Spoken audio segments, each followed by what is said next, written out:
Alors, je vais bientôt vous parler de la duplication des objets dynamiques, ce qui n'est pas une chose évidente dans Photoshop, parce qu'il y a deux manières de dupliquer les objets dynamiques. Pour avoir plusieurs éléphants dans le décor, il y a deux manières de les dupliquer, de dupliquer l'objet dynamique qu'on a là.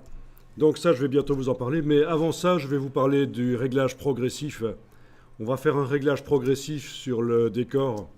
Donc vous allez activer le calque du décor.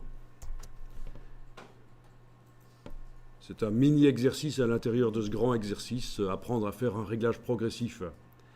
Vous avez activé le travail sur le décor. Vous n'avez aucune sélection active, bien entendu. Et vous allez ajouter un calque de réglage de type teinte saturation, par exemple.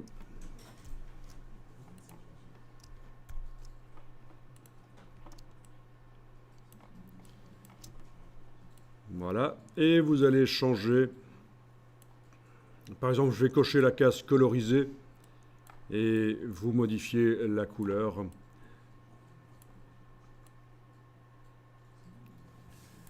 Peu importe comment, puisque c'est un calque de réglage, on pourra revenir autant de fois qu'on veut dedans. Pour le réglage teinte saturation, évitez d'utiliser le curseur luminosité. Essayez de vous limiter à teinte et saturation. Voilà, donc on a un réglage qui modifie l'entièreté de ce qui se trouve en dessous. On va, dans le masque du réglage, aller mettre un dégradé pour faire une progression dans le réglage. Vous activez, c'est déjà le cas, le masque du réglage. Vous activez l'outil dégradé. Vous êtes en dégradé linéaire. Vous choisissez le dégradé du noir au blanc. Et vous tracez de haut en bas dans le masque de fusion. Et vous voyez que vous avez un réglage progressif, dans un sens ou l'autre. Voilà. Donc ça peut être intéressant pour modifier les couleurs, pour amener un peu de variété et de créativité dans les travaux.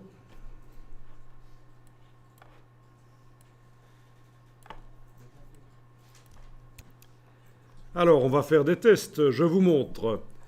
Je viens de changer la couleur de l'arrière-plan, là. Je me dis, tiens, je vais tester pour voir si j'arrive pas à voir mieux. C'est vrai que je pourrais modifier le réglage, mais il y a mieux que ça à faire, parce que pour être créatif, il faut se donner la possibilité de faire des choix. C'est le plus facile pour être créatif, c'est multiplier les versions et puis choisir la bonne. Je vous montre comment faire. Vous ferez après, dans 2 minutes. Je vais dupliquer le calque de réglage. J'enlève l'œil en face d'un des deux et je modifie celui qui est encore affiché. En double-cliquant sur lui, voilà. Je vais modifier. Bien. Même chose encore une fois. Je duplique. J'enlève l'œil, c'est important en face d'un, pour ne plus en garder qu'un seul à activer. Je double-clique et je change la couleur. Donc voilà, j'ai 3 calques de réglage différents.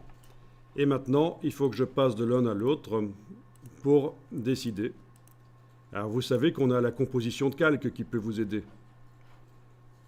Vous voyez, en affichant le premier que j'avais fait, je vais dans la palette composition de calques. Cliquez sur le bloc de feuilles. Puis je n'affiche plus que le deuxième. Composition de calque. OK. Puis j'affiche plus que le troisième. Composition de calque. OK. Et là, je peux rapidement les passer en revue, les compositions de calque, et décider quelle est la couleur de décor qui convient le mieux. Vous voyez ? Donc plutôt que de modifier le réglage, vous pouvez le dupliquer et modifier la copie du réglage. Et puis vous comparez. Vous vous dites, tiens, est-ce que c'est mieux ou est-ce que c'est moins bien? Quel est le meilleur? Voilà, finalement je vais décider que c'est celui-là que je veux. Quoique pour La démonstration ici, il vaudrait mieux que je prenne celui-là parce que la projection n'est pas bonne. Alors, avec la couleur bleue ici à l'arrière-plan, vous verrez mieux. Bon, finalement, je me décide vers celui-là, pour une raison technique. Et voilà. Et les deux autres peuvent rester là, sans être affichés, ou alors vous les jetez. Clic, majuscule, clic. Clic sur la corbeille. À vous de voir. Mais j'ai multiplié les réglages et j'ai choisi celui qui était le meilleur. Ce qu'on vient de voir ici sur un réglage peut être appliqué aussi sur des images. Vous pouvez aussi dupliquer tout un fichier et faire deux versions différentes et puis vous dire, tiens, quelle est la moins mauvaise. Et procéder comme ça dans l'avancement du travail créatif en faisant des embranchements. À partir d'un travail, vous en faites deux. Vous décidez lequel va être le meilleur. Vous voyez ce que je veux dire ?